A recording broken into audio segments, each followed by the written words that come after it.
बेशक चैट में बता दें या हैंड रेस करके बता दें।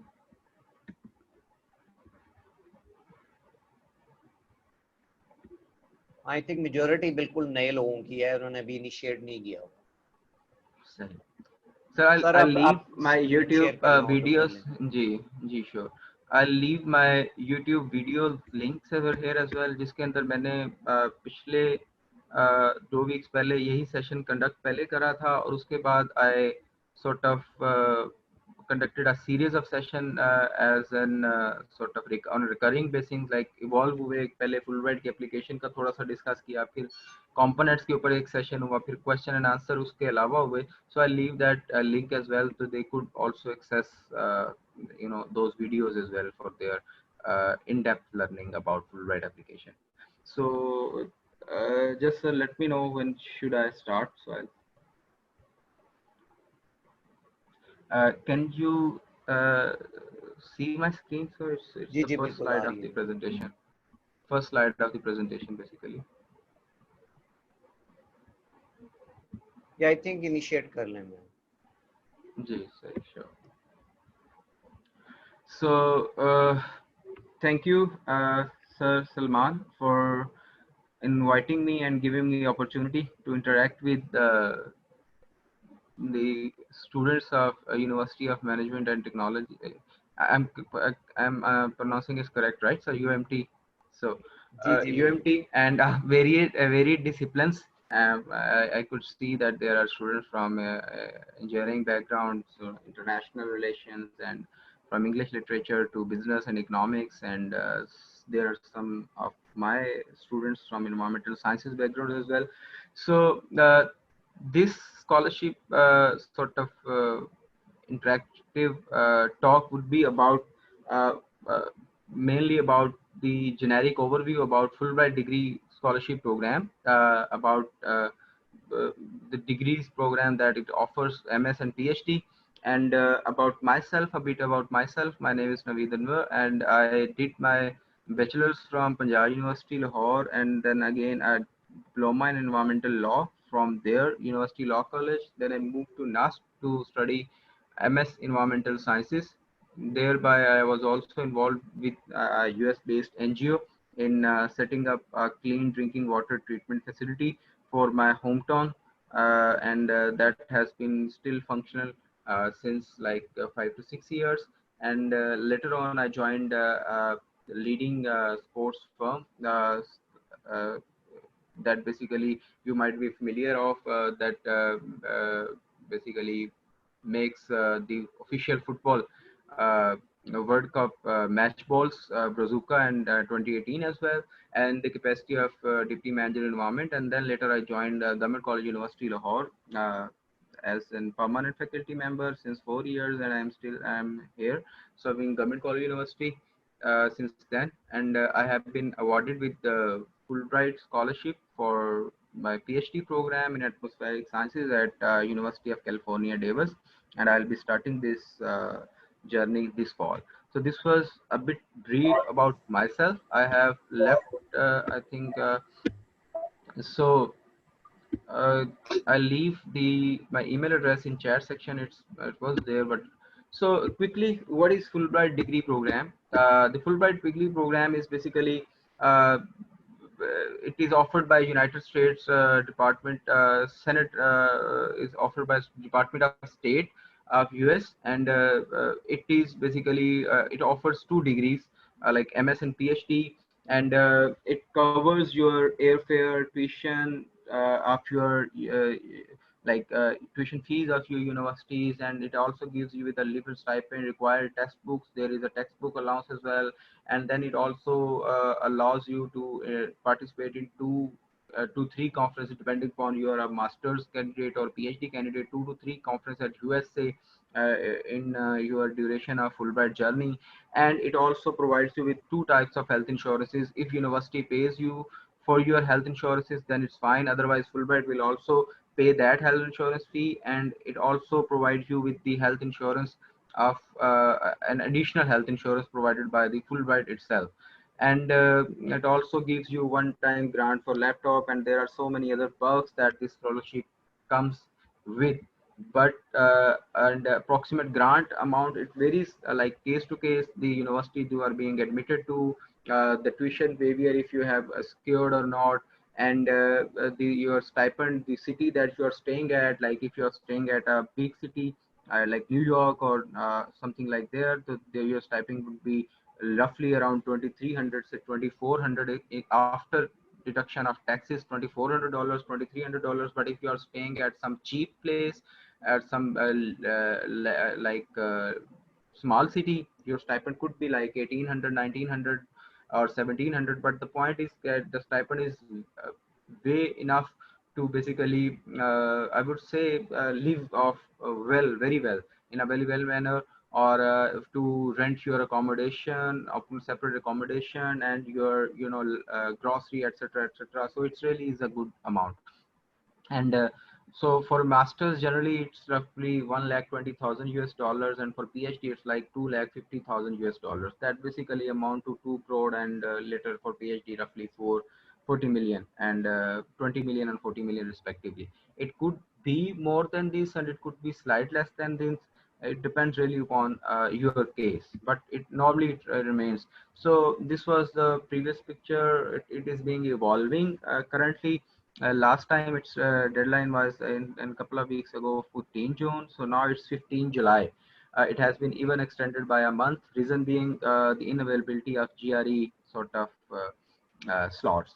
So, okay, sir, if you really want me to continue bilingually, so I could continue bilingual as well, or if you really want me to continue in one language, whatever you prefer. I think bilingual okay है sir, कोई issue नहीं है. Bilingual okay है sir. Okay, क्योंकि पिछले दफे मैं session एक दो कंडक्ट कर रहा था, तो 15 से 20 मिनट के बाद 2-3 क्वेरीज आए कि काइंडली, तो मैंने कहा इस दफा तो सो द जो एप्लीकेशन के अंदर आपकी पिछली दफा it was like 15 June deadline, so now it's like 15 July.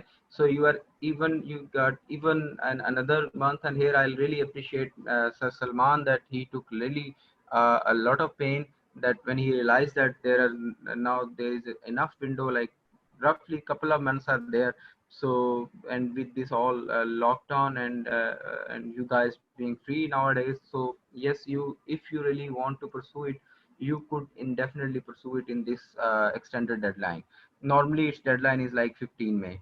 uh, so this is something about eligibility, and I'll quickly go through it. How could you apply, क्योंकि there are some beginners. So basically Fulbright की application आपकी online application है, ठीक है. इसके अंदर आपके पास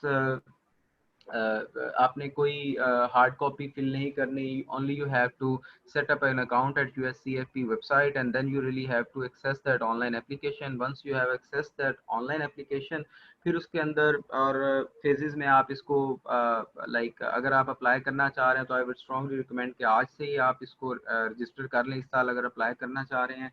और फिर उसमें आप जितने सेव करते रहेंगे, आप बार बार multiple time log in log out करके you could revisit your application and make some changes and amendments. So online application में आपके पास वही academic background और ये सारी चीज़ें मांगी होती हैं.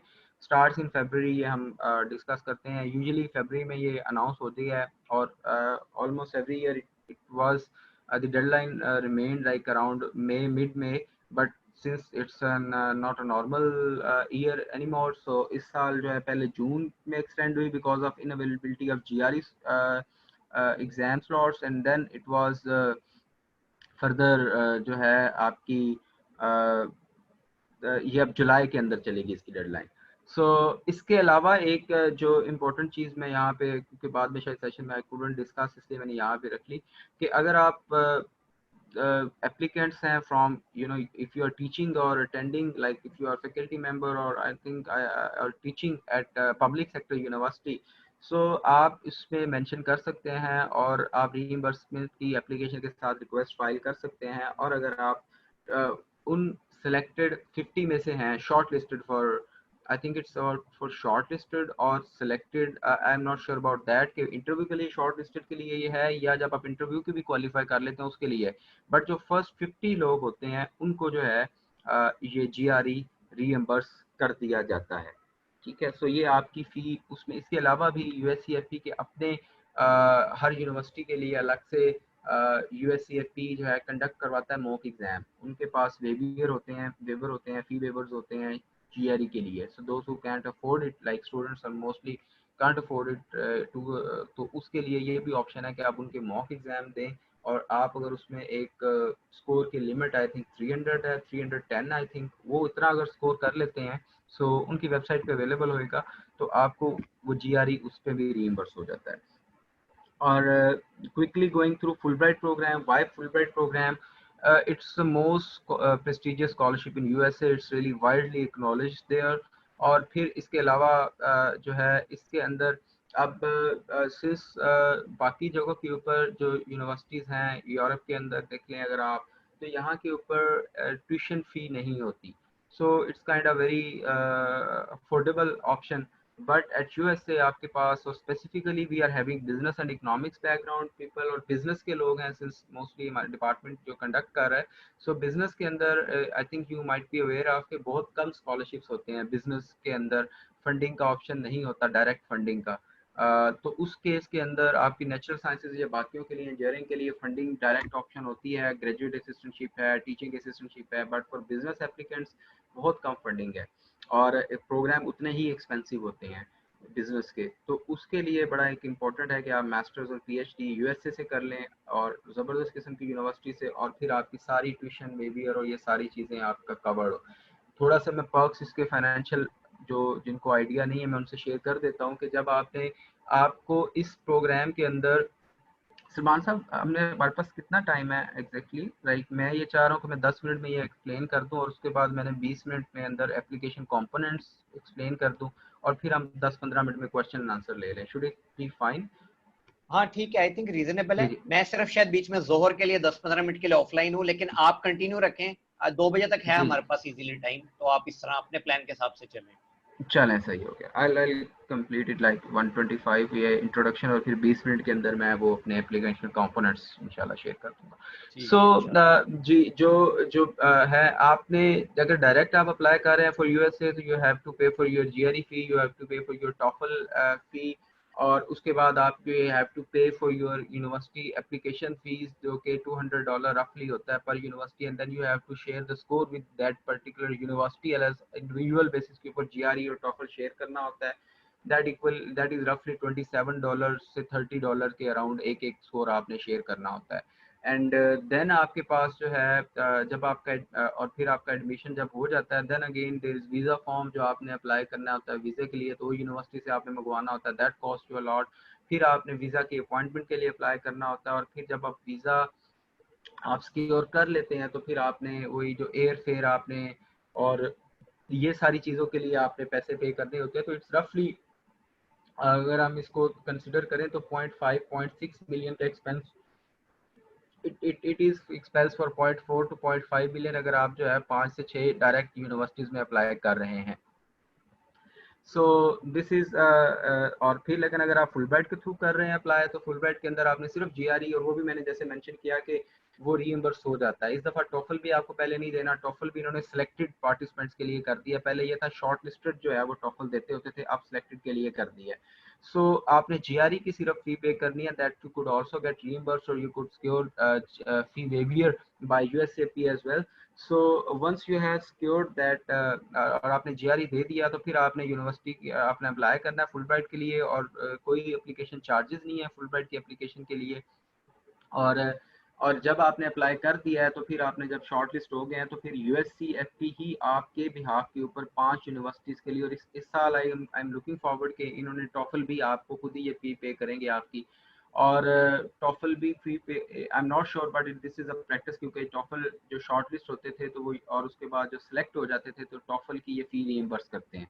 तो इस दफ़ा आई थिंक वे खुद से ही पे करके आपको कहेंगे कि आपकी ये फी वेवर है, आप स्लॉट रजिस्टर करवाएं, सो वो भी फी नहीं होएगी. इसके बाद आपकी 5 यूनिवर्सिटीज़ का सबमिशन प्लान बनता है, उसमें USCFP IIE एक और डिपार्टमेंट है, उसके बिहाफ के उसके साथ मिलके कोऑर्डिनेट करके, तो आपके बिहाफ पे उन जो यूनिवर्सिटी में अप्लाई करती हैं, जितनी यूनिवर्सिटी की एप्लीकेशन फ़ी है वो खुद पे करते हैं. यूनिवर्सिटी को जो टॉफल और GRE का स्कोर सेंड करना होता है वो IIE खुद से फी पे कर रही होती है, तो उसमें भी आपको पे नहीं करना होता. उसके बाद जो वीज़ा फॉर्म मैंने मेंशन किया वो भी आपको वो यूनिवर्सिटी आईआई यूनिवर्सिटी से मंगवा के दे रही होती है, उसमें भी आपको पे नहीं करना होता, और फिर आपकी वीज़ा एप्लीकेशन फ़ी और ये सारी चीज़ें, और देन एयर फेयर, आपकी जो टिकट्स हैं, ये सारी चीज़ें इज टेकन केयर ऑफ यूएससीएफपी। और जब यू लैंड एट यूएसए तो आपको पहले महीने में 2 माह का स्टाइपेंड इकट्ठा मिल जाता है, आपको एक लैपटॉप अलाउंस मिलता है, लाइक $1000 आप ले ना लें लैपटॉप, उसके अलावा 500 सेटलमेंट अलाउंस है रफली, और ये वेरी करती हैं दोनों आपस में मिक्स, मैं शायद कर रहा हूँ, लेकिन 500 वो है, और पहली दफ़ा 350 बुक्स के लिए मिलता है, लेकिन एक साल हर साल आपको 1200 जो है ना वो बुक अलाउंस मिलता है इसका। और इसके अलावा आपको आपने सेमिनार्स होते हैं, 2 से 3 वहाँ पे आपके सेमिनार होते हैं, एक आप डिफरेंट स्टेट्स में ट्रैवल करते हैं, वहाँ आपका स्टे होता है, फंडेड स्टे होता है, उसमें एक में आई थिंक पाकिस्तानी जो सारे फुल राइटर्स होते हैं उनके साथ आपका 5 दिन का इंटरेक्शन होता है, एक जो है जिसमें आपके पूरी दुनिया से कुछ सिलेक्टेड लोगों के फुल राइटर्स के साथ इंटरेक्शन होता है, और एक में आपका इनरिचमेंट सेमिनार होता है जिसमें आपके जो है वहाँ के जो लीडिंग पॉलिसी मेकर्स हैं, that could be in Washington DC, that could be very very famous, उनके सेनेटर्स, उनके साथ इंटरेक्शन होता है। इन 3 स्टेट्स के टूर्स के अलावा वहाँ के ऊपर आप जो है अगर एमएस के कैंडिडेट्स हैं तो आपको फुलब्राइट वाले 2 कॉन्फ्रेंसेस के लिए अलग से पे कर रहे होते हैं कि आप अटेंड कर सकते हैं विद इन यूएसए, और अगर आप पीएचडी वाले हैं तो आपको 3 कॉन्फ्रेंसेस के लिए पे कर रहे होते हैं। इसके अलावा जैसे मैंने मेंशन किया, आपकी हेल्थ इंश्योरेंस अगर यूनिवर्सिटी पे कर रही है तो ठीक है, अदरवाइज वो भी ये फी पे करेंगे। उसके अलावा आपको अलग से एक हेल्थ इंश्योरेंस भी ये ऑफर करेंगे, सो आपके जितने हेल्थ के इश्यूज हैं those are also taken care of. और इसके अलावा से आपके पास सबसे बड़ी बात जो है कि बहुत बड़ा नेटवर्क है। ईच ईयर रफली 8000, if I am not wrong, 8000 Fulbrighters are selected from the world, और पाकिस्तान से हर साल 150 के ऑन एवरेज, इस साल हमारी दफ़ा 130 सिलेक्ट हुए हैं, अदरवाइज पिछले साल 160 हुए थे। तो इतने, और सबसे बड़ी बात है कि आप जो है डिफरेंट जो डिसिप्लिन वाले लोग होते हैं उनके साथ you get to mingle with them. अभी हमारा जो सोशल फोरम्स बने हुए हैं, so we are already a family even before traveling to USS. We are having academician, we are having business grad, we are having bureaucrats, we are having someone from law background, so we are having multiple backgrounds. So ये एक बहुत बड़ा एक जो आपके लिए network बन जाता है आपका। So these are the some of the perks जो मैंने पिछली नीचे जाके स्लाइड में रखे हुए थे, मैं अभी शेयर कर देता हूँ कि ये perks थे।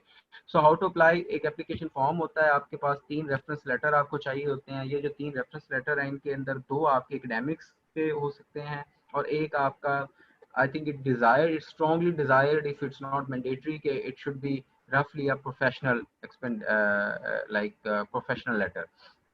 और इसके अलावा जो आपके पास जो है जीआरई स्कोर रिपोर्ट चाहिए होती है, आपको स्कैन डॉक्यूमेंट्स चाहिए होते हैं। इसको हम थोड़ा सा में आगे आएंगे।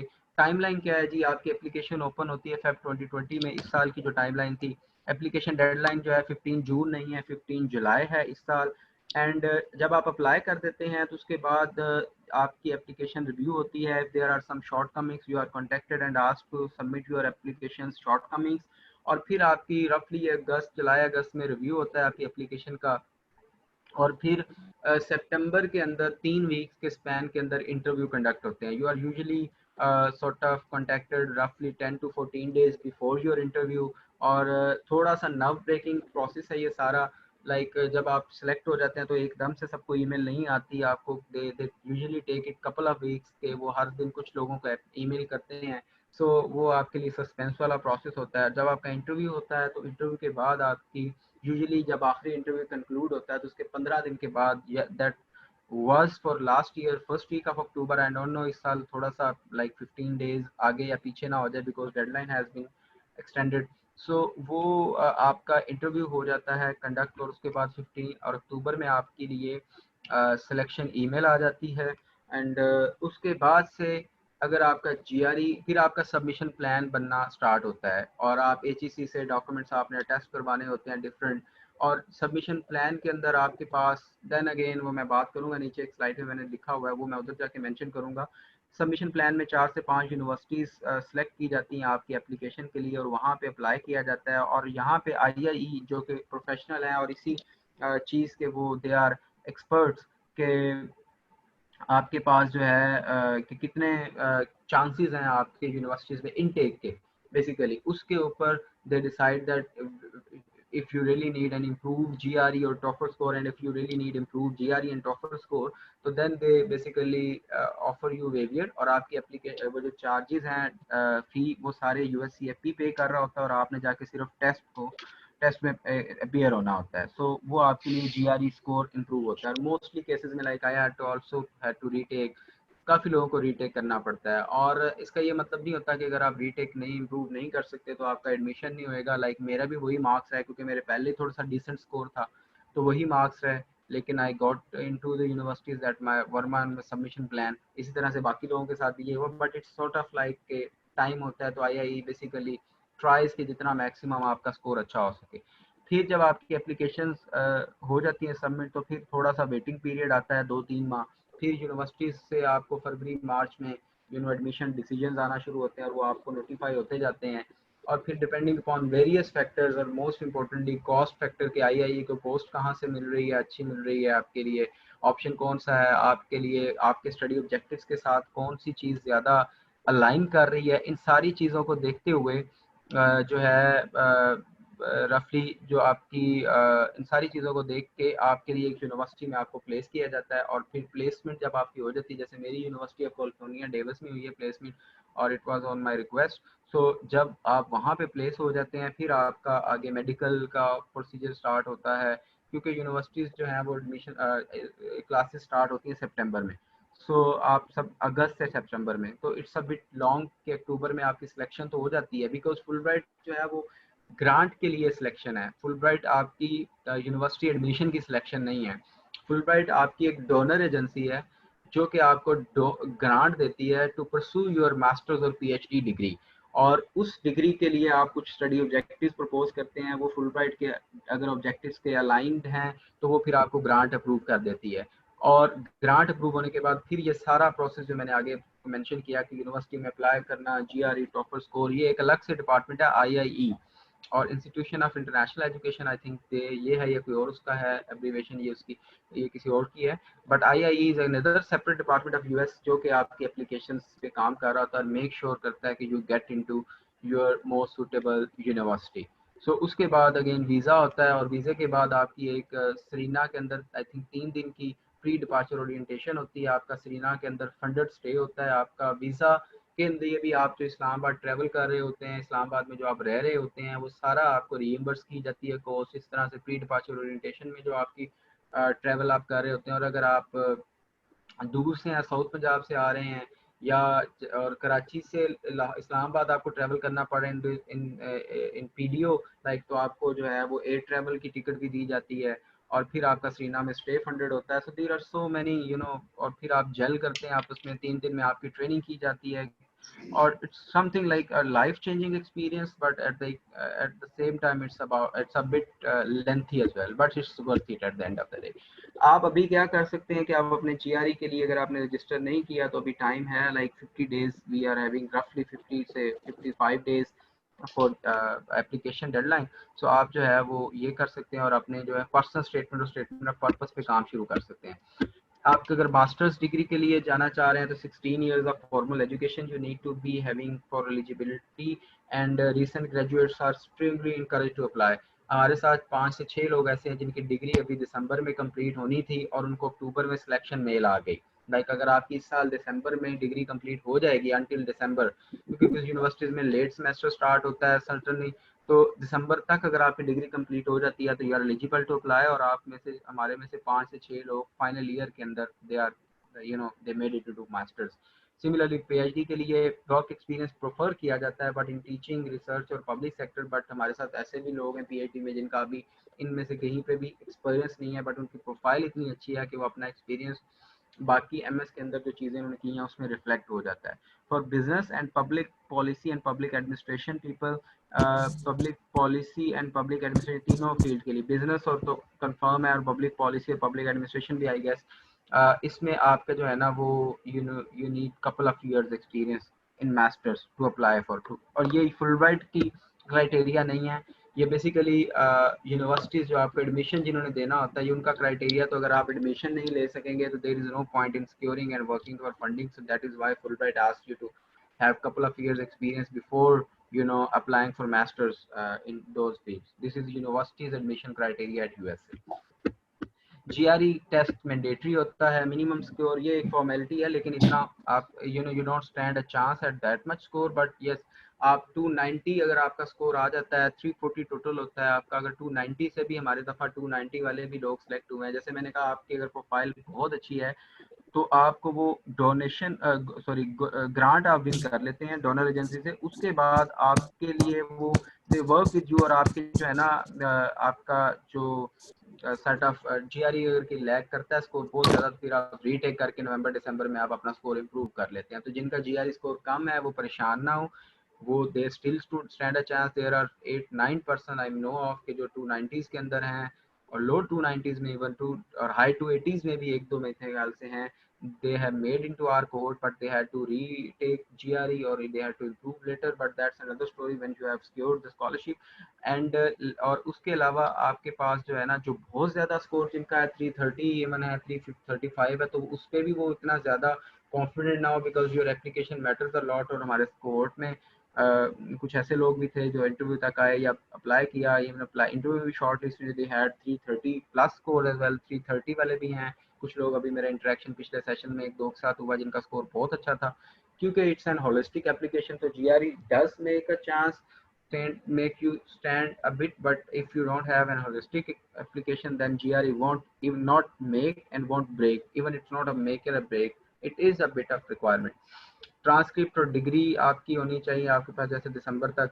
एसेस के ऊपर मैं बात करता हूँ, 2 एसेस आपने लिखने होते हैं, एक पर्सनल स्टेटमेंट होती है और एक होती है आपका स्टडी ऑब्जेक्टिव। इसके ऊपर मैं 10 मिनट में अंदर डिटेल में, रिकमेंडेशन लेटर 3 जैसे मैंने कहा, और रिज्यूमे के ऊपर मैं ज़्यादा बात नहीं करूंगा क्योंकि मैं ज़्यादा 3 चीज़ों पर भी इसके बाद फोकस करूंगा, एसेज और रिकमेंडेशन लेटर। रिज्यूमे आपकी अगर मास्टर्स के अंदर है तो जेनेरिकली स्पीकिंग एक पेज से एक्सीड नहीं करनी चाहिए। बहुत ज़्यादा आपकी अचीवमेंट है तो it could shift to 2 pages, but it should be remain in one page, and PhD के लिए it should be मतलब maximum should be 2 pages। ये मैं इसके ऊपर I'll come back on these 2 sort of essays, ये important है, ये मैं इसके ऊपर थोड़ा सा बात करूंगा। एक एप्लीकेशन के अंदर एक चीज़ और, आप जब एप्लीकेशन में अप्लाई करना शुरू करेंगे, यूनिवर्सिटी प्रेफरेंसेस, कुछ लोग कहते हैं कि इसका कोई फ़ायदा है या नहीं है, या इट्स समथिंग लाइक दैट। तो यूनिवर्सिटी प्रेफरेंसेस रियली इंपॉर्टेंट। हम में से मेरा जो सबमिशन प्लान बाद में बना था, तो मैंने जो यूनिवर्सिटी प्रेफरेंस दी थी रिसर्च करके प्रॉपर के ये यूनिवर्सिटी में आई वांट टू अप्लाई, और ये यूनिवर्सिटी का ये प्रोग्राम मुझे सूट करता है, ये प्रोग्राम इसलिए सूट करता है, ये प्रोफेसर ये काम करवा रहा है, और फिर स्कोर आपका उसके अकॉर्डिंगली है या नहीं है। ये नहीं है कि आप you could write down MIT और हार्वर्ड और आपका स्कोर बहुत कम है, फिर भी आपको पता है you don't stand a chance. Even though full bright के साथ हमने देखा है कि उन यूनिवर्सिटीज में आपका एडमिशन हो जाता है जिसमें आप वैसे शायद you couldn't make it at direct admission, because full bright is a Prestige, और फुल ब्राइट की एक अपनी उनके साथ फ्लेक्सिबल सॉर्ट ऑफ क्राइटेरियाज है यूनिवर्सिटीज़ के फुल ब्राइटर्स के लिए। सो यूनिवर्सिटी प्रेफरेंसेस ध्यान से दें। आप अगर बड़े अच्छे से यूनिवर्सिटीज़ प्रेफरेंस दे देते हैं और उसमें यूनिवर्सिटी का name, department, degree, specific reasons बड़े अच्छे से दे सकते हैं, तो you could even sort of आप you could land into those universities आपके सबमिशन प्लान में। और अगर आप ब्लैंक छोड़ देते हैं तो फिर आप IIE के सॉर्ट ऑफ ऊपर है, उसके ऊपर है कि डिस्क्रेशन है कि वो कहाँ पे आपको बेहतर समझते हैं। बट आई स्ट्रॉन्गली सजेस्ट कि आप जब एप्लीकेशन फिल करें तो आप यूनिवर्सिटीज़ की प्रेफरेंसेस अच्छे से रिसर्च करके दें, ताकि आपका जब सबमिशन प्लान बने तो चांसेस यही हूँ। मेरे 4 यूनिवर्सिटीज़ 5 में से मेरे सबमिशन प्लान से ली गई थी। मोस्टली हमारी जो ऑनर किए गए थे सबमिशन प्लान के अंदर प्रेफरेंसेस, अगर it was like research for, और अगर नहीं रिसर्च होती तो securing Fulbright is another achievement माशाल्लाह से, but landing into your preferred university is another achievement। So वो फिर थोड़ा सा आप lag behind कर जाते हैं बाद में। Deadline eligibility criteria are not flexible। be yourself, everybody has its own unique story, और ऐसा नहीं है कि और हर बंदे का अपना एक पर्सनल बैकग्राउंड है, हर बंदा एक अपनी कैपेसिटी में कंट्री को सर्व कर सकता है, he is a unique person. So be yourself. और सबसे इम्पोर्टेंट, डोंट प्लेजराइज। प्लेजराइज करेंगे तो उनके पास सॉफ्टवेयर भी होता है, आप किसी की इंटरनेट से ले रहे हैं या पुराना कोई पर्सनल स्टेटमेंट वगैरह, और यहाँ से मैं पर्सनल स्टेटमेंट पे भी शिफ्ट चुके कर रहा हूँ, तो पर्सनल स्टेटमेंट या स्टेटमेंट स्टडी ऑब्जेक्टिव लिखते हुए या लेटर रिकमेंडेशन काइंडली किसी का ना पढ़िएगा। आप सॉर्ट ऑफ जो है अपना लें। जिस वक्त आपने किसी का पढ़ लिया तो आपका अपना जो यूनिक है, टच है, that would be lost and you will be lost already, because जो रिव्यू कर रहे होते हैं एप्लीकेशंस, और फिर इस तरह से अगर आप प्लेजराइज और बी योर सेल्फ, और अगर आप उस तरह से अपने आप वो नहीं करते, तो फिर आप जो है ना उसमें यू नो आई थिंक बड़ा इशू हो जाता है कल आप, क्योंकि वहाँ पे इवन आप अगर आप you make up to interview, तो वहाँ पे साइकेट्रिस्ट आपको ऑब्जर्व कर रहा था जो आप रिस्पॉन्स दे रहे होते हैं, अगर आप you are fabricating those responses, you are already lost. Salman साहब, यहाँ मुझे थोड़ी सी आपकी हेल्प चाहिए होगी। ये जो जीआरई का पोर्शन है, मैं पहले personal statement study objective discuss कर लेता हूँ, उसके बाद फिर मैं जीआरई के ऊपर 5 मिनट आ जाऊँ। What do you suggest? हाँ ठीक है, मेरा भी ये ख्याल है, क्योंकि यहाँ पे एक दो स्टूडेंट्स ने क्वेश्चन भी पूछे हैं, चूंकि इनिशियल उसके ज्यादा हैं, इन्होंने तो अभी पर्सनल स्टेटमेंट वगैरह लिखनी है, सिर्फ जी, एक दो तो कैंडिडेट ने सवाल पूछे है जीआरई के बारे में, और अदरवाइज जीआरई हमने मेजोरिटी डिस्कस अभी। भी थोड़ा सा किया है, हाँ जी, और आई थिंक आपने वो इनको रिसोर्सेज शेयरिंग भी किए थे, मैं एंड पे जी थोड़ा जी सा ना बिल्कुल। इसमें जी। सो मैं इसके अंदर अभी बस 10 से 15 मिनट के अंदर quickly I will explain general ये जो है ना, और इसके बाद मैं ना से लिंक आपको, I leave my YouTube link as well, और वहाँ के ऊपर मैं डिटेल में पर्सनल स्टेटमेंट वगैरह को डिस्कस किया हुआ है इसी के, तो ये एस्पिरेंट्स इसको भी सुन सकते हैं। सो ये जो है ना हमारे पास दो एसेस, देयर आर मेक और ब्रेक, पर्सनल स्टेटमेंट और स्टडी ऑब्जेक्टिव्स। अगर आपकी एप्लीकेशन बड़ी होलिस्टिक है तो ही यू कुड मेक इट। और फुलब्राइट आपको ग्रांट क्यों दे रहा है? क्योंकि फुलब्राइट आपको ग्रांट इसलिए दे रहा है कि आप जो है, आप कंट्री के अंदर, अपनी सोसाइटी के अंदर, let's say society I would be the appropriate word, society जिसमें आप हैं, कम्युनिटी हैं, आप उसमें कोई चेंज कल को ला सके, ठीक है, और आप उसमें कोई सोशल चेंज ला सके, and you are a change maker, you are a leader, you are a community worker, और आपके जो स्टडी ऑब्जेक्टिव्स हैं वो इन लाइन है with the society's need in shorter spectrum, and in your country's need in a longer spectrum overall. So अगर आप उसमें ये नहीं रिफ्लेक्ट कर पाते अच्छी तरह से, और आप अपने आप की पर्सनल हिस्ट्री को रिफ्लेक्ट नहीं कर पाते, तो चांसेस आर वेरी लो। अगर आप 330 भी आपका स्कोर है, आपने बड़ी अच्छी आपकी प्रोफाइल है, बट आप इन दो एसेस के ऊपर अच्छे से काम नहीं करते, तो there are very low chances. Even if you could make it to your interview stage, तो आपकी पर्सनल स्टेटमेंट और स्टडी ऑब्जेक्टिव में जो आपने बातें लिखी हैं, अगर आपने वो बातें कंट्री की करंट जो नीड्स हैं, सोसाइटी की नीड्स हैं उनके, और स्पेसिफाइड गोल्स आपने नहीं लिखे और इम्पैक्ट आपने शेयर नहीं किया, तो आप इंटरव्यू में you can make it up for that. हमारे यहाँ थोड़ी सी कंफ्यूजन होती है, हम कहते हैं शायद, मैं खुद पहली दफ़ा इंटरव्यू में couldn't make it to interview, इसलिए आई ऑलवेज से कि मैं ज़्यादा बेहतर कमेंट कर सकता हूँ इसके ऊपर के, but importance of even single line of these two essays is. और फिर हम कहते हैं कि शायद इंटरव्यू में we couldn't perform well, but when I walked out of interview room I knew के आई इंटरव्यू के एक्सप्रेशन से मुझे था कि अगर आई कुडंट गेट सिलेक्ट, तो ये मसला है कि मेरे ऑब्जेक्टिव इतने ज़्यादा अलाइन नहीं थे जो करंट नीड्स हैं पाकिस्तान की। सो ये बहुत बहुत इंपॉर्टेंट आपके जो है वो डॉक्यूमेंट्स हैं, और इसमें प्लेजराइज ना कीजिएगा, और आप अपने किसी से इंग्लिश बेहतर ना कीजिएगा, इंग्लिश आपकी अपनी एक्सप्रेशन अपना, क्योंकि जैसे ही आप इंशाल्लाह इंटरव्यू के लिए क्वालिफाई करते हैं, तो इंटरव्यू के अंदर सबसे पहले आपसे वो ऐसे 2 लिखवाते हैं, सॉरी एक ऐसे, वो आपने जो ऐसे लिखना होता है वो आपको 15 मिनट देते हैं, और उसके अंदर आपने वो एक रैंडम सा कोई कैंडिडेट टॉपिक होता है, that basically is to gauge your expression and to gauge the correlation और द सॉर्ट ऑफ कि आपका कितना ये जो एक्सप्रेशन है वो एसेस के एक्सप्रेशन से कितना मिलता है, और आपके एसेस, वो जो ऐसे तब आप लिखते हैं, आपका इंटरव्यू पैनल जो बैठे होते हैं लोग, वो आपके एसेस आपके एंटर होने से पहले वो ऐसे वो भी पढ़ते हैं कि इन्होंने क्या एक्सप्रेशन लिखा है, और इधर it matches with personal statement expression और not, so that is really really important. आपकी जैसी भी इंग्लिश है, ऐसे कुछ हम में से लोग कॉम्प्लेक्स में भी कुड गो कि यार इंग्लिश इतनी प्यारी नहीं है, जो भी है, it Fulbright doesn't care about your English, Fulbright does care आप ग्रामेटिकली करेक्ट हो, टाइपोस ना हो, और कोहेरेंस हो, और आपने अच्छे वे के अंदर अपनी स्टोरी को नरेट किया हो, वो चाहे आप सिंपल वर्ड्स में भी करें, फुलब्राइट डजंट केयर। ये आपकी पर्सनल स्टोरी है, after all it's not an ऐसे के जो हमने कोई विन करना होता है, ठीक है जी। सो इंपॉर्टेंट डॉक्यूमेंट में पर्सनल स्टेटमेंट और स्टडी ऑब्जेक्टिव बहुत इंपॉर्टेंट है। यहाँ पे नॉर्मली यूनिवर्सिटीज में बाकी जगहों पे एक ही ऐसे मांगा जाता है, लेटर ऑफ मोटिवेशन या पर्सनल स्टेटमेंट या स्टेटमेंट ऑफ पर्पस। यहाँ पे फुलब्राइट क्या करता है, breaks it up into 2 essays, personal statement and study objective, ये 2 ऐसे अलग से होते हैं। वर्ड लिमिट इनकी 750 होती है, इस दफ़ा आप देख लीजिएगा, हर साल 750 होती है, आई होप इस दफ़ा भी 750 होगी। पर्सनल स्टेटमेंट और स्टडी ऑब्जेक्टिव में मेजर डिफरेंस ये है कि आपकी जो पर्सनल स्टेटमेंट है दैट इज समवट कि आप जो स्टडी ऑब्जेक्टिव्स आपके गोल है, मेन गोल है, जैसे someone is from business studies, someone from international relation, someone environmental sciences, someone from chemistry, computer sciences, ये जो फील्ड आपने परसू करी, क्या वो फैक्टर्स से जिनकी वजह से you opted for this field, ठीक है, आपने ये फील्ड किस लिए ऑप्ट की। अब ये अगेन आपकी अपनी यूनिक स्टोरी होनी चाहिए, किस स्टेज के ऊपर आपको लगा कि आपकी मोटिवेशन उस फील्ड के लिए बिल्ड हुई है, या आपने अंडर ग्रेड के बाद इवन आपने पोस्ट ग्रेजुएट के लिए अलग से कोई फील्ड में गया और अब आप पीएचडी उसमें करना चाह रहे हैं। सो आपकी उसकी मोटिवेशन कहाँ से ड्राइव हुई, कौन से कम्युनिटी इम्पैक्ट फैक्टर थे, आपका पर्सनल उसमें क्या, what touched you basically, what motivated you to pursue that field, ये उसकी आपकी नरेशन होती है। फिर आपने वो किया और फिर आपने एक how do you basically evolve your how your academic or professional journey evolved, or that would be in line with your that particular main motivation or goal। ऐसा नहीं है कि हम ये लिख दें क्योंकि हमारे पास 750 वर्ड्स है तो हम बड़े टेक्निकल वे के अंदर एक स्टोरी टेलिंग में हम ये बताएंगे कि हमारी इस फील्ड के लिए मोटिवेशन थी, और ये मोटिवेशन जब हुई तो what academically did you achieve और what professionally did you achieve.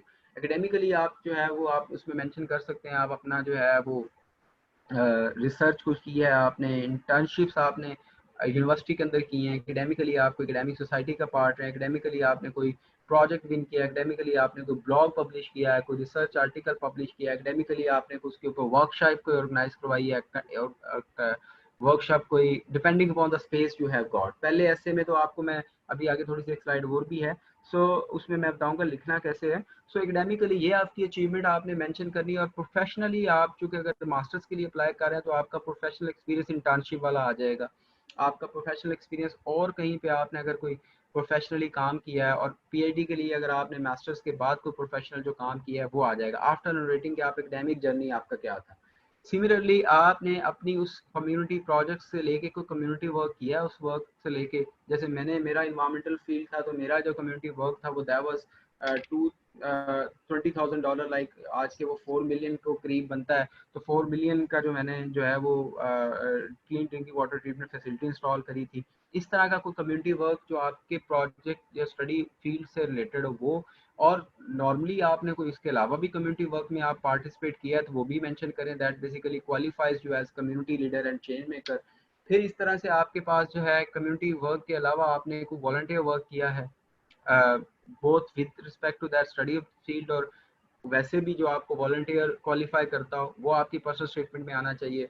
फिर आपने इसके अलावा कोई आपकी यूनिक अचीवमेंट हो जो आप मेंशन करना चाहते हो, को आप सोसाइटी क्लब के प्रेसिडेंट रहे हों या सोसाइटी क्लब के लिए आपने काम किया हो, मैनेजेरियल जो आपका टास्क है वो, टीम प्लेयर आपका, टीम लीड की आपकी कोई है कैपेबिलिटी है, that basically qualifies you as a social person who is an extrovert. क्योंकि फुल ब्राइट का ये है कि cultural diversity, cultural change, leadership, managerial, community worker, इनके तो ये ज़्यादा ये होते हैं। अच्छा, फिर आपका पर्सनल स्टेटमेंट में ही फिर आपकी थोड़ी सी आपके गोल्स आ जाएंगे, एंड पे जब आप जाएंगे तो आप स्टडी ऑब्जेक्टिव्स को थोड़ा सा डिफाइन करेंगे 2 3 4 लाइनों में। और इसके अलावा जो बहुत इंपॉर्टेंट क्वेश्चन है यहाँ पे भी आप थोड़ा सा एड्रेस करेंगे, लेकिन स्टडी ऑब्जेक्टिव में वो एड्रेस करेंगे, वो मैं मतलब शेयर कर दूंगा स्टडी ऑब्जेक्टिव के अंदर। लेकिन इसके अलावा फिर आप के कम्युनिटी के लिए फिर गोल्स क्या हैं, ठीक है। और फिर एंड अप कंक्लूड जो आप करेंगे दैट कुड बी आप कमिटमेंट हो सकती है कि आप क्या अचीव करेंगे एंड पे, और इतना ये सारी एक्सरसाइज होएगी उसका आपको पाकिस्तान को at the end of the day या आपकी कम्युनिटी को क्या फ़ायदा होएगा। और फिर फुल ब्राइट आपके इन सारे गोल्स के लिए इंपॉर्टेंट क्यों है, कौन सा एक्सपोजर ऐसा है जो फुल ब्राइट पे कर रहा होता है, आपको दे रहा होता है, why Fulbright is important. और फिर आप बीइंग फ्रॉम डेवलपिंग कंट्री, आप क्या कोई ऐसे एडिड फैक्टर हैं जो लेके जा सकते हैं, आप कैसे वैल्यू एडिशन कर सकते हैं इस पर्टिकुलर पूरे प्रोग्राम में। सो ये तो आपकी पर्सनल स्टेटमेंट है, it's your story, bigger picture question, what makes you unique enough to deserve this award, breaking it down, intro जैसे मैंने कहा कि आपके मोटिवेशन वगैरह, फिर आपका मेन बॉडी टेक्स्ट में academic professional journey, volunteer, leadership, management skills, कोई आपने प्रोजेक्ट किया है, कोई आपने कम्युनिटी वर्क किया है, कोई आपने प्रॉपर पब्लिश किया है, कुछ आपने कॉन्फ्रेंसेस किए हैं, ये सारी कंक्लूजन में आपके लिए फुल ब्राइट इंपॉर्टेंट क्यों है, फुल ब्राइट के आप क्या करना चाहते हैं, वापस आके आप क्या करेंगे, आपके स्टडी ऑब्जेक्टिव क्या है, और उससे कम्युनिटी और फुल ब्राइट के गोल्स कैसे उसको बेनिफिट हो रहा है। These are something like paragraphing की बड़ी इंपॉर्टेंस है। पैराग्राफिंग मीन ये है कि आप एक कोहेरेंस बहुत इंपॉर्टेंट है। It should be like a story, it should not be an achievements के आप बुलेट्स के अंदर लिख रहे हैं कि मेरी ये अचीवमेंट थी, फिर आप लिखें। कनेक्शन होना चाहिए। अगर मैं रिव्यूअर हूँ तो मुझे पढ़ के लगे कि यार अगर आप, it could be past present and future, it could be future present past, something like that, but ideally it could be past present and future. पहले क्या थे, कर क्या रहे हैं, करना क्या है, फायदा क्या होगा।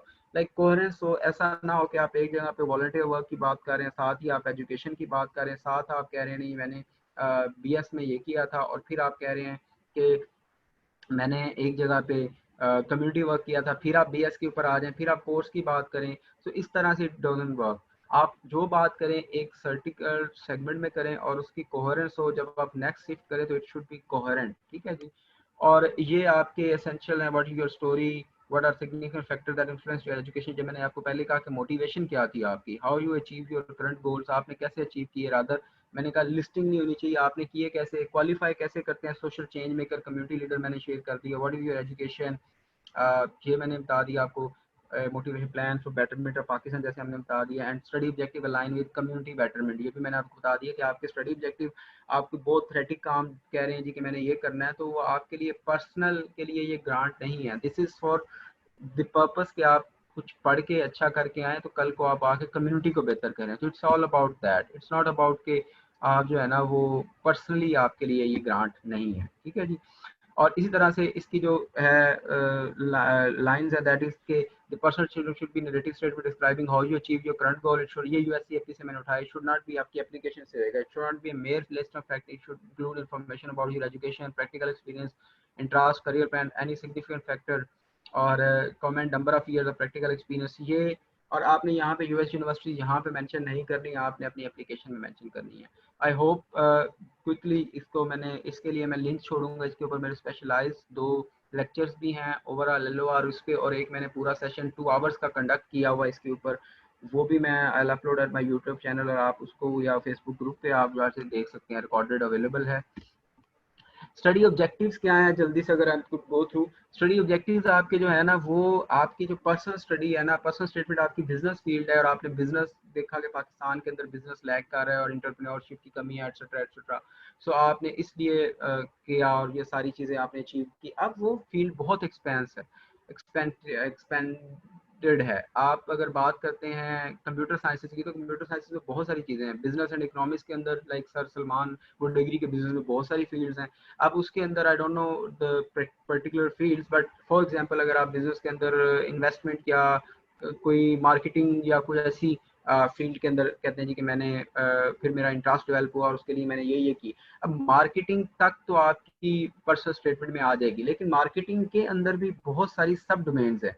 आप सारी मार्केटिंग को अपनी रिसर्च में कवर नहीं कर सकते, आप सारी मार्केटिंग को आपकी एमएस के कोर्स वर्क या रिसर्च या पीएचडी के प्योरली पीएचडी की रिसर्च में कवर नहीं कर सकते।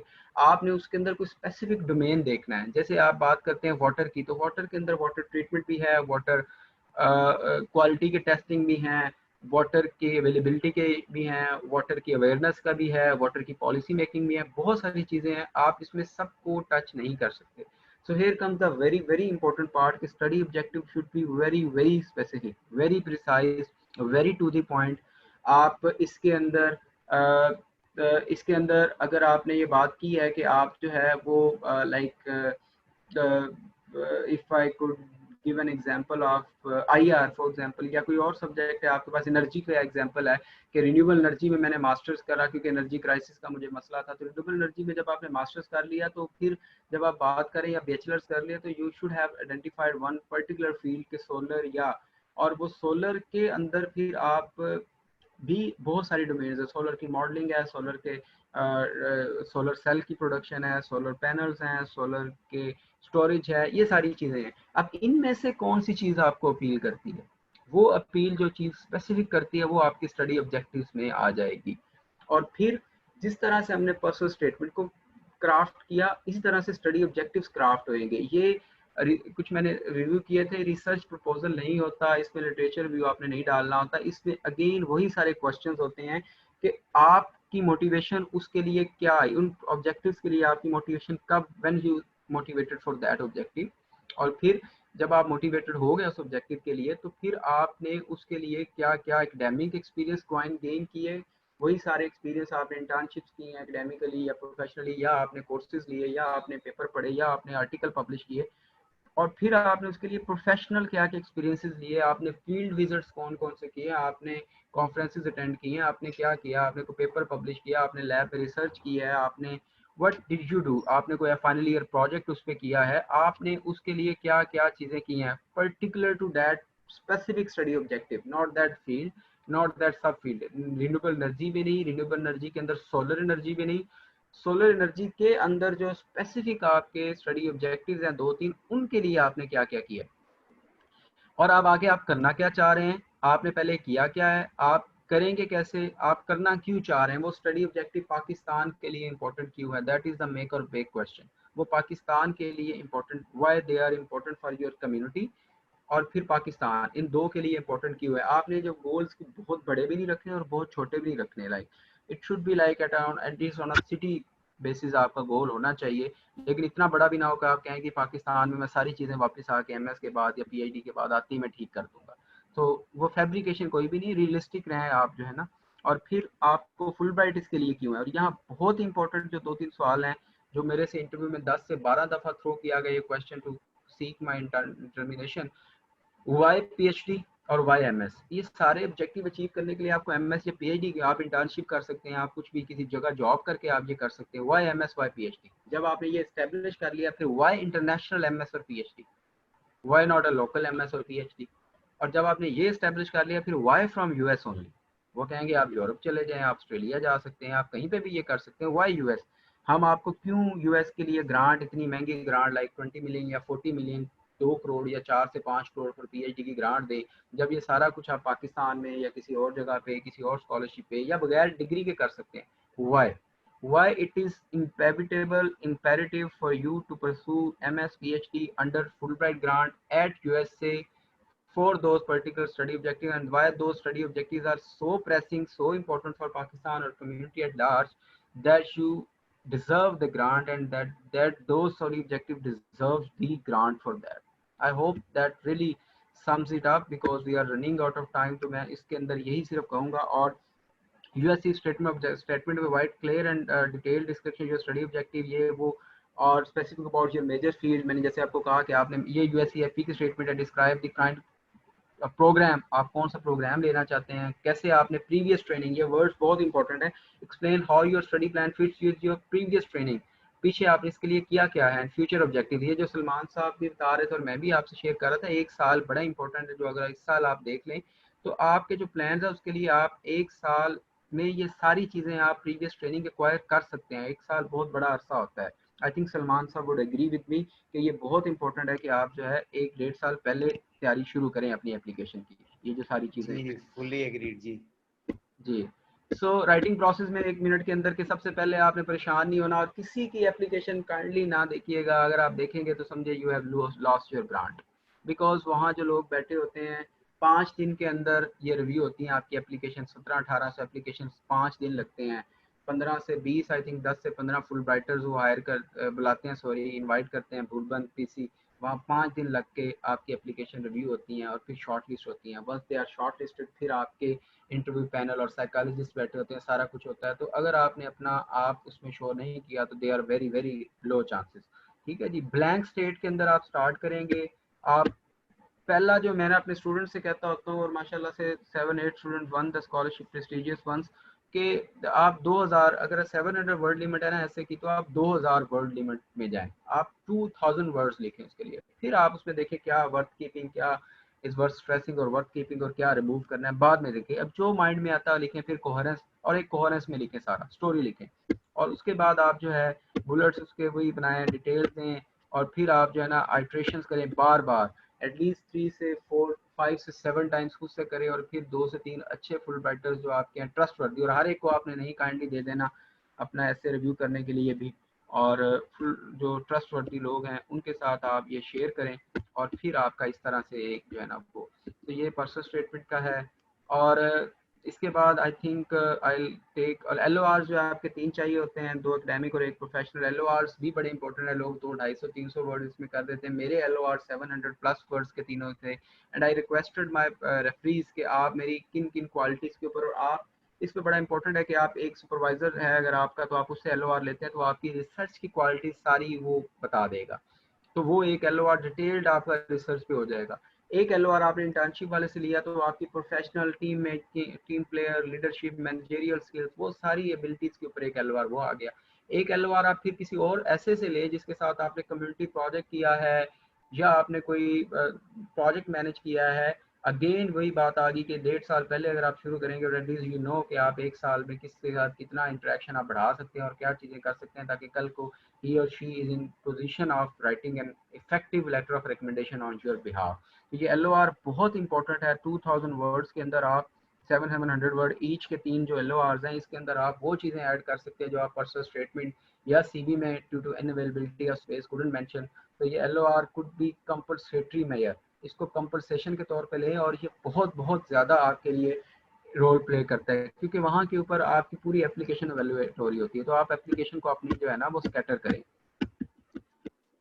इसके साथ GRE के लिए जो है ना 3 तरह का होता है, इसमें वर्बल है, क्वांट है और एनालिटिकल है। वर्बल के लिए भी आई थिंक सलमान साहब we could have another session और समथिंग, बिकॉज इसके लिए टाइम मेरा नहीं ख्याल कि हम निकाल पा रहे हैं। जी व्हाटएवर एग्रीड है, यू ये जस्ट सजेस्ट। एक ओवरव्यू ही है कि जी इसमें ये डिफरेंट सेक्शंस हैं, ज़ाहिर है इन 6 के हाँ 6 सेक्शंस के ऊपर उन्होंने फुल प्रिपरेशन करनी होगी। वर्बल के हाँ 3 जी पार्ट है, क्वांटिटेटिव के 3 है। हाँ जी। तो इसके लिए ETS के ऊपर जाएँ आप। ETS की मैं रिसोर्सेज भी कुछ अगली स्लाइड में शेयर कर दूंगा। ब्रांडिंग प्रेप के आप फेसबुक पेज पे जाएंगे ना, तो उसमें तला उमर ने स्टडी प्लान भी अपने दिए हुए हैं कि, और साथ उसने डिटेल्स भी दी हुई हैं कि 60 डेज के अंदर आप प्रिपेयर करना चाह रहे हैं सर, आप से वो शेयर कर दीजिएगा। तला उमर वाली ब्रांडिंग प्रेप उनका फेसबुक पेज और वेबसाइट पे स्टडी प्लान है। 60 डेज के अंदर आप कौन सा मटेरियल शुरू करें और कौन सा है। तो आई थिंक आई रिफर तला उमर फॉर GRE, क्योंकि अभी we are having a bit of lagging behind in time. So आपकी नेटवर्क है आपका, जैसे मैंने कहा पाकिस्तान के फुलब्राइट अलमनाई से आप करते हैं, दुनिया में आपका फुलब्राइटर्स के साथ इंटरेक्शन होता है। It's a very prestigious scholarship, very prestigious alumni background इसका है। बेनिफिट्स मैंने आपको बता दिया कि दुनिया में आप, और स्पेशली आप जो है 52 US की स्टेट्स हैं, वहाँ आप रोड ट्रेवल्स करते हैं, दोस्तों से मिलते हैं, नए नए दोस्त बनते हैं। You it's really is a fun thing.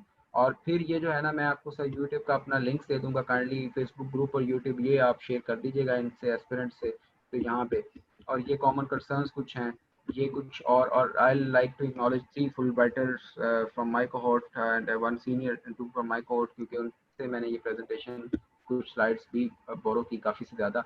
So now I think I am free. I'll take pleasure in answering question and answer of participants, as long as they are posting some meaningful questions. They could unmute themselves or whatever. If you could narrate their questions to me. So let's, I think, start Q&A session. If you really want me to discuss anything else, then I could discuss. Otherwise, we could take on questions. ठीक है जी। I think एक तो chat में 1-2 लोगों ने question लिखे थे। Miss Maria सिर्फ ने पूछा था कि एक कोई I मेजर think चेंजेस तो नहीं है GRE में प्रीवियस कुछ अरसे में? नहीं, चेंजेस नहीं है। सिमिलर GRE अगेन थोड़ा सा इवॉल्व होता रहता है। आप अब देखें आपके जैसे मैथ, स्पेसिफिकली मैथ के अंदर बहुत सारे वो कॉन्सेप्ट्स को टेस्ट कर रहे होते हैं, algebra, data analysis, stat, permutation, combination, number problem, word properties, quadratic equation, so on so fourth.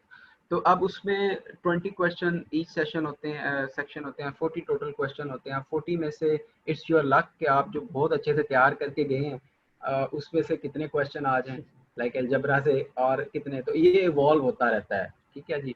सो इसलिए मैंने कहा है कि आप मॉक दें। मॉक के अंदर आप जो है ना, और जब आप ETS पे रजिस्टर करेंगे ना, तो आपको 2 फ्री मॉक एग्जाम मिलेंगे आपको, जो कि वो होंगे इवेलुएटेड वाले होंगे। और सबसे अच्छी बात यह है कि ETS वाले 500 रुपीज़ में आप बगैर रजिस्ट्रेशन किए भी आप 500 में जाके लाहौर या कराची या इस्लामाबाद, इनके जो प्रोमेट्रिक सेंटर हैं, उनमें आप जाके रियल टाइम एग्जाम दे सकते हैं। लेकिन आपका स्कोर रिपोर्ट नहीं होएगा, आपका स्कोर आ जाएगा लेकिन रिपोर्ट नहीं होएगा। So it's evolving, pattern remain same, लेकिन जो कंटेंट है, जो टेस्ट वो करते हैं, वो इट कुड वेरी। जी आई थिंक ये बल्कि बड़ी अच्छी रिकमेंडेशन भी है। पहले तो बहुत सारे फ्री मॉक टेस्ट अवेलेबल होते हैं, लोग वो दे लें, तो एट द एंड जो लोग टॉप स्कोर चाहते हैं वो फिर कोशिश करते हैं कि रियल टेस्ट ज़ाहिर है उसमें देख लें।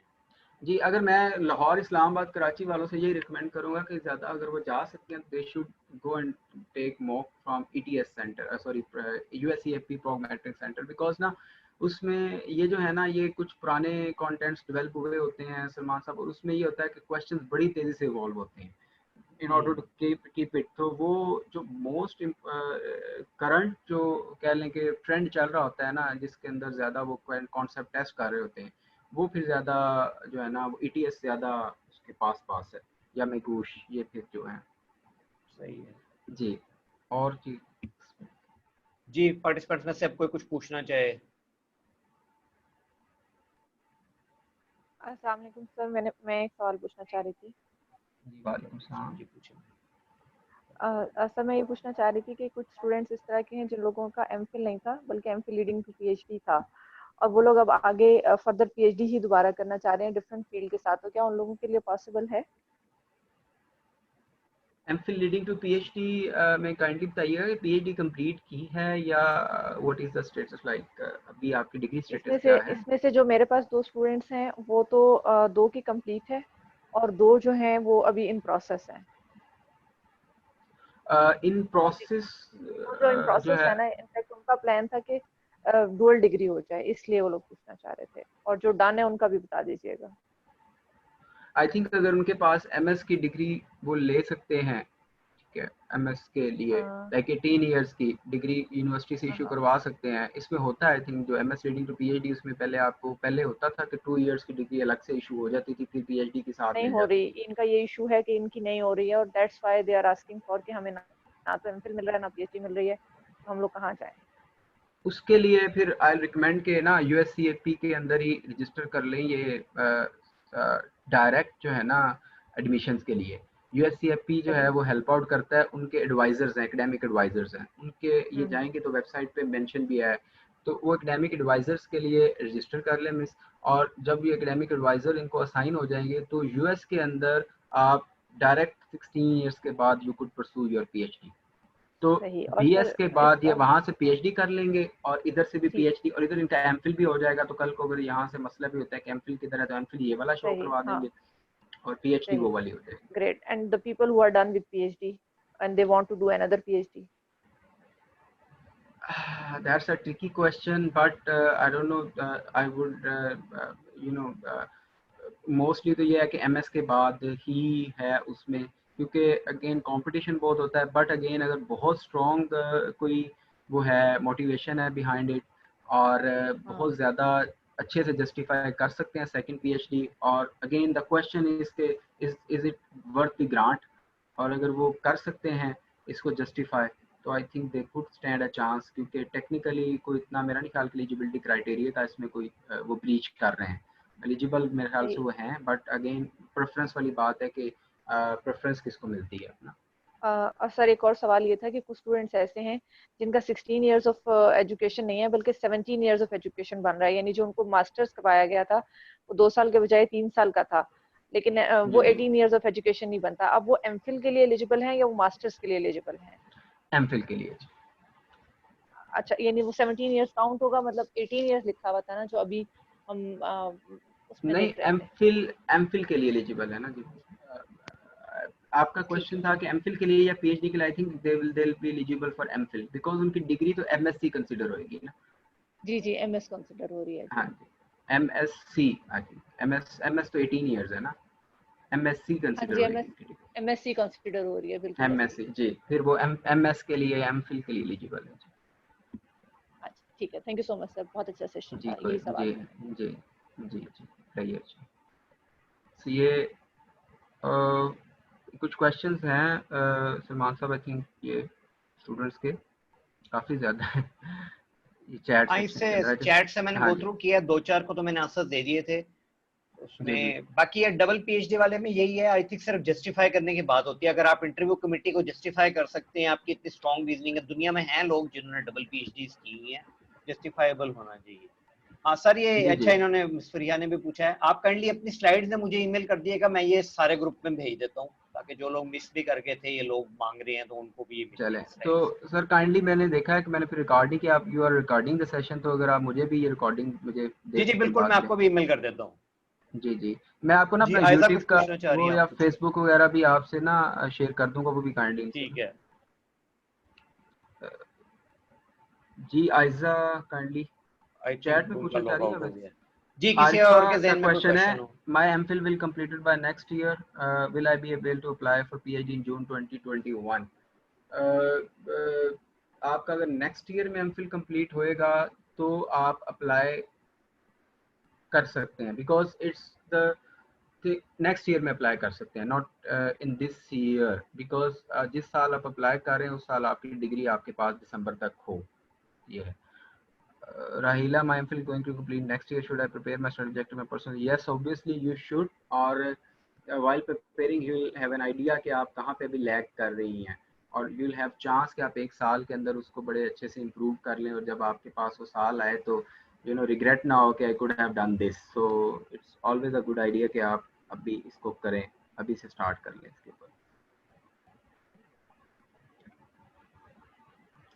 जी ये अच्छा सवाल है। Shawar Akram, how long does it take to prepare for GRE? अब ये रियली वेरी करता है कि आपका बैकग्राउंड क्या है। अगर if are somebody having business, economics, engineering background, तो उसका डेफिनेटली मैथ्स बहुत स्ट्रॉन्ग होएगा। फॉर इंस्टेंस अगर मैंने मैथ में जब करने बैठा तो मैट्रिक के बाद मुझे ज्योमेट्री के एंगल कैलकुलेशन, बेसिक अलजेब्रा के हर चीज़ याद करनी पड़ी दोबारा से, फॉर्मूलाज, रेशियो, प्रोपोर्शन, उनके पहले फिंगर टिप्स में होंगे। सो उनके वहाँ से टाइम की बड़ी बचत हो जाएगी। इस तरह से अगर some person is from literature, creative writing, business even, और ये उनका इंग्लिश बहुत अच्छा होएगा, सो उनको इंग्लिश में टाइम कम लगेगा। कुछ लोग जो हमारी तरह साइंस में होते हैं, जिनका ना मैथ बैकग्राउंड होता है ना इंग्लिश वाले अच्छे होते हैं, तो उनको फिर डबल टाइम लगाना पड़ता है।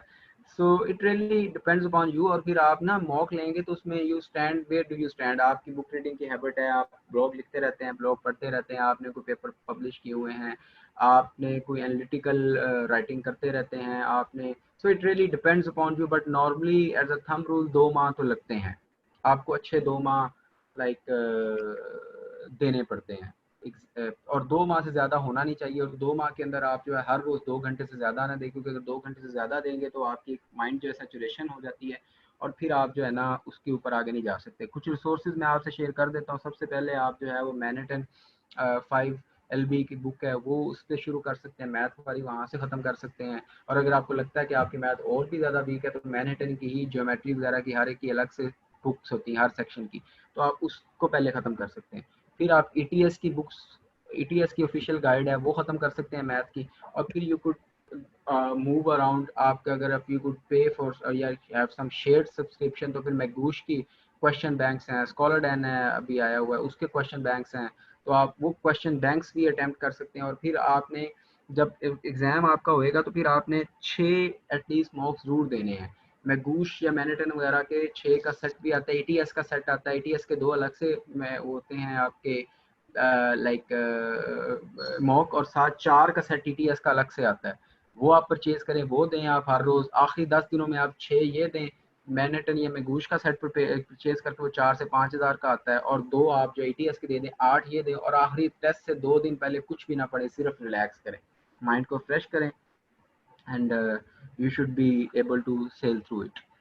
I hope this answers. Sir, how to manage diversity experience? Diversity of experience, Babar, I have talked about it, like आपकी internship, volunteer, managerial, community work, internships, organize करें कुछ conferences वगैरह, कहीं पे आपका पेपर पब्लिश हो या ब्लॉग पब्लिश हो, और कोई आपने लीडिंग कम्युनिटी वर्क किया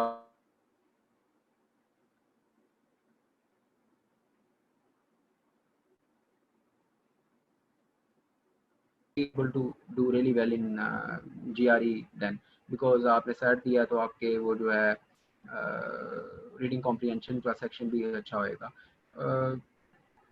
so about to law students, यार लॉ स्टूडेंट्स इधर अभी हमारे साथ आई थिंक 2 से 3 लॉ के कोहोर्ट फेलोज हैं। एंड इंटरेस्टिंगली आप अगर सूट सीजन देखते हैं तो हार्वर्ड लॉ स्कूल बहुत प्रेस्टिजियस है, या एटलीस्ट सूट सीजन देखने के बाद मेरी नज़र में बन गया है, it's my super favourite.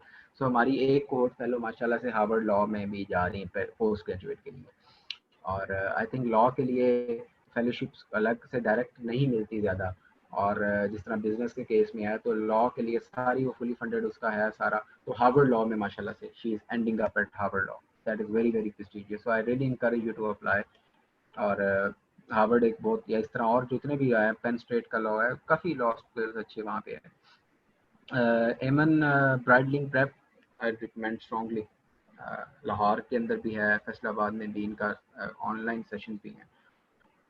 Yes Arsalan, आप अप्लाई कर सकते हैं फाइनल ईयर की डिग्री में, लेकिन आपको जिस साल आप अप्लाई करें, जैसे इस साल जो अप्लाई करें उनको डिग्री दिसंबर तक मिल जानी चाहिए। तो ये है इसका क्राइटेरिया जी। यस जी, एनी अदर क्वेश्चंस?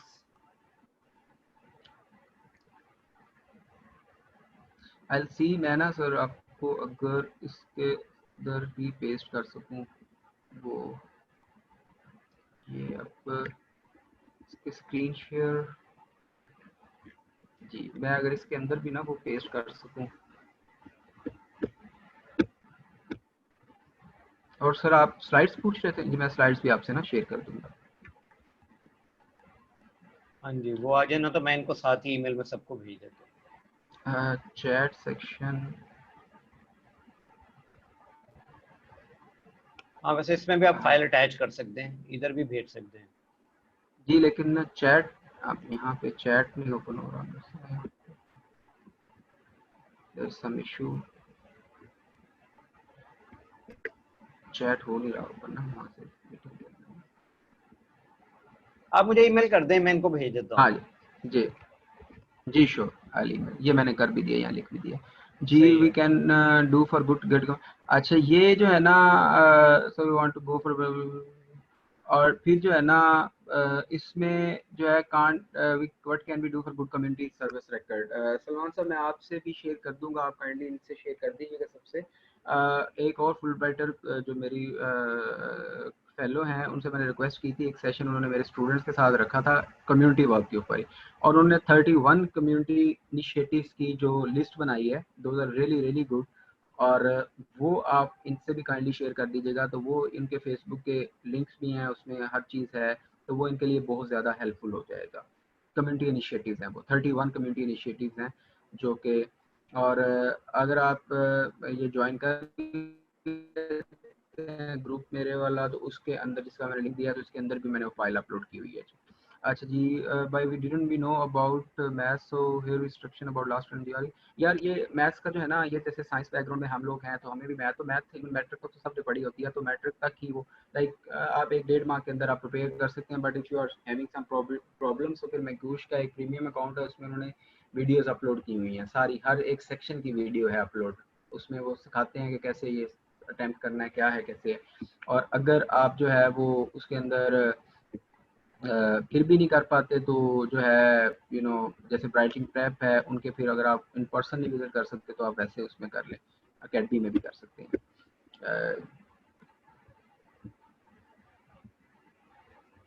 बाबर का क्वेश्चन है, sir if you want to go Fulbright, यार एमएस के लिए कम होती हैं, लेकिन होती हैं opportunities, but mostly it's about for PhD direct fundings वगैरह। पीएचडी के लिए फिर अगेन वो डिपेंड करता है आपकी फील्ड कौन सी है, फील्ड के अंदर फंडिंग अपॉर्चुनिटीज का क्या आजकल है वो। Kindly share system recording via email, ये आई थिंक सर आपके लिए है क्वेश्चन। तो जी इंशाल्लाह मैं भेज देता हूँ। मैं बल्कि सर मैं ये बाकी सारों के साथ शेयर भी कर लूँ। हम इंशाल्लाह इन फ्यूचर भी सेशन रख लेंगे, जो लोग सीरियस हैं।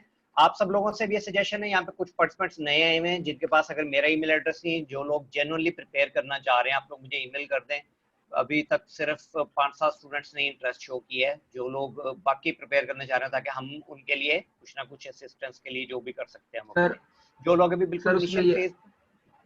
जी जी सर, मैं बस यही कह रहा था कि जो लोग इनिशियल स्टेज पे हैं, उनको मेरी ये रिकमेंडेशन है कि पहले एक दफा फुल ब्राइट की एप्लीकेशन से गो थ्रू करें। आपके बहुत सारे क्वेश्चंस के आंसर जो है ना वहां पे अवेलेबल है। बिल्कुल बिल्कुल। अच्छा सर, इसमें यह है कि आप इसमें जो सीरियस लेकिन होंगे ना कैंडिडेट्स, उनके लिए एक सेशन रख दीजिएगा, मैं 1-2 फुल बैटर्स और को इनवाइट कर लूँगा, तो फिर हम उनके डिफरेंट बैकग्राउंड से, बिजनेस से एक कर लूँगा और एक इंजीनियरिंग से कर लूँगा, तो 3 सही है। बैकग्राउंड वाले हो जाएंगे हम लोग। तो उसमें होगा ये कि फिर इनके जो लेकिन स्पेसिफिक क्वेरीज जो होंगी ना, कि पर्सनल स्टेटमेंट हम लिख रहे थे या एप्लीकेशन में जा रहे थे, तो ये एक्सपीरियंस का ये मतलब जो बड़ी स्पेसिफिक क्वेरीज होंगी ना, तब then may be we could address those in an hour और सो। शफक खान का क्वेश्चन है, one should have to take test before 15 जुलाई और 1 जुलाई। देखिए ये आपने टेस्ट लेना होता है, पहले ये थोड़ा सा करते थे, जब मई 15 डेडलाइन होती थी, तो कभी अगर टेस्ट सेंटर का मसला होता था, पिछले साल के कराची के टेस्ट सेंटर का मसला आया था, तो इन्होंने कहा था कि चले आप अप्लाई कर दें, लेकिन आप 30 मई तक की डेट लेके अप्लाई कर सकते हैं। लाइक आपको 30 मई तक अप्लाई करना है। लेकिन इस साल चूंकि पहले ही दो मार वो हो चुका है, एक्सटेंड हो चुका हुआ है, और GRE एट होम भी ऑप्शन आ गया, तो आई डोंट थिंक सो कि इस दफ़ा दें या ना दें। इट्स क्लियरली अभी तक तो यही है कि 15 जुलाई तक आपको वो जो 2 टेस्ट, जब आप टेस्ट दे के ख़त्म करते हैं तो आपके स्क्रीन के ऊपर आपके वर्बल और क्वांट का स्कोर आ जाता है, तो आपने वो शेयर करना है। हाँ, जो तीसरा है आपका एनालिटिकल के जो एसेज हैं वो आप बाद में आते हैं, तो वो बाद में रिपोर्ट हो जाता है। सेकेंडली जो है इसका जल्दी देने का टेस्ट ये भी फ़ायदा होता है कि अगर आप if you can't score well तो आप 22 दिन के गैप के साथ दोबारा भी दे सकते हैं। तो फुल ब्राइट एटलीस्ट बहुत ज़्यादा, और स्पेशलिफिकली एट मास्टर्स लेवल आपकी एज में तो बहुत ज़बरदस्त एक अपॉर्चुनिटी है। I think you should take pen, और आप अगर पहले इसके लिए GRE दे सकते हैं तो ये बड़ा आपके लिए चांसेस बढ़ जाते हैं। आप डेडलाइन के ऊपर आके दें तो उस साल आपका वेस्ट हो गया, और अगले साल वो मोटिवेशन रहती या नहीं रहती, हु नोज। ठीक है, सो आई थिंक पहले ही देना चाहिए इसको। जी, I think for the G I timing think माशाल्लाह गुड हाँ इनफ है। जी जी आई इसको थिंक रैप अप इट्स करते हैं। मोर देन आपका इनफ बहुत नाउ। बहुत शुक्रिया जी, आपने माशाल्लाह टाइम निकाला, अपना 1.5 घंटा दिया है स्टूडेंट्स के लिए, उनकी क्वेरीज भी एड्रेस की हैं और बहुत डिटेल्ड स्लाइड वर्क भी शेयर किया है। ये मैं पार्टिसिपेंट्स के साथ भी फॉरवर्ड करता हूँ, और स्टूडेंट्स थोड़ा सा लेवल अपना रेस करें, अपनी बेसिक वर्किंग कर लें। तो इंशाल्लाह स्टूडेंट से भी मेरी रिक्वेस्ट है, जो नए स्टूडेंट्स हैं आप लोग भी मुझे ईमेल कर सकते हैं, ताकि हम इन फ्यूचर को सेशन रखेंगे उसमें भी आप लोगों को इन्वाइट कर सकें, ताकि सबको बेनिफिट भी हो उसमें। लेकिन ये कि अपनी जी वर्किंग जी कर लें ताकि फिर उससे बेनिफिट प्रॉपर हो। जी, थोड़ा सा स्पेसिफिक हो जाए। लेकिन sir ji thank you for giving me this opportunity of interaction, and thank you to all participants to bearing with me for this long time. So yeah, I mean, जज़ाकल्लाह। जी, okay ठीक है sir, जी, बहुत thank you. माशाल्लाह valuable I'll session था wait जी। for the जी I'll wait for the recording as well, and I'll जी share recording में the इंशाल्लाह आज ही भेज देंगे। slide as well. चले, thank you sir, thank you. जज़ाकल्लाह जी। अल्लाह हाफिज़। अल्लाह हाफ़िज़। जी, पार्टिसिपेंट्स को भी मैं ईमेल कर देता हूँ इंशाल्लाह। ये गेस्ट स्पीकर हमारे चले गए। आप में से भी जो सीरियस कैंडिडेट्स हैं अपनी वर्किंग गो थ्रू कर लीजिएगा आप लोग, ताकि हमें पता चले कि कौन लोग जीते हैं। बिल्कुल, Okay, sir. Thank you so much. Most welcome जी। Yes, sir. Allah Hafiz. अल्लाह हाफ़िज़। अल्लाह हाफिज़। अल्लाह हाफ़िज़ जी। अब किसी का कोई क्वेश्चन कंसर्न है मुझसे तो पूछ सकते हैं, वरना मैं ये रैप अप करूँ।